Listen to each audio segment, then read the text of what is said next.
Leon Circuit judge has again halted enforcement of the governor's mask mandate ban for public schools. That means districts can once again start enforcing face covering policies without parental opt-outs. But as our Capitol reporter Forrest Saunders tells us tonight, this also may not last long. Today, Judge John Cooper granted what's called a vacate of stay motion. It basically means that his previous ruling that the governor's ban is unlawful will again take effect. It's certainly a win for plaintiffs, but a temporary one.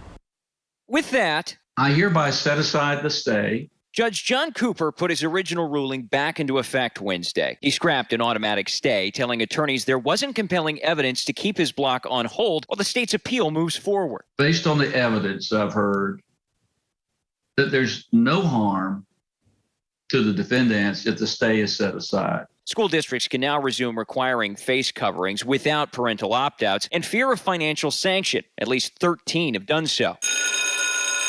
Cooper originally ruled last week school masking policies were protected by the Parents' Bill of Rights. Under the 2021 law's language, the judge says districts can install things like a mandate if they're narrowly tailored, reasonable, and serve a state purpose. Good day, very good day. Lawyers who brought the lawsuit again celebrated the ban's renewed block. Appeals, they say, can last 60 to 90 days, meaning the block might remain for a good portion of the school year. This is actually, quite a win for, school children, school-going public safety there, that now each respective school board can make its own decision on what's best for it. Meanwhile, the state is fighting for a quick reversal. Their attorneys are already working to overturn Wednesday's decision, according to the governor's office. I am confident that that will be reinstated. DeSantis remaining confident earlier in the day, the Republican maintaining he'll come out on top in the end, and parents, not districts, will again make the call on masking. In the trial courts in Tallahassee, state and federal, we typically lose if there's a political component to it, but then in the appeals court, we almost always win.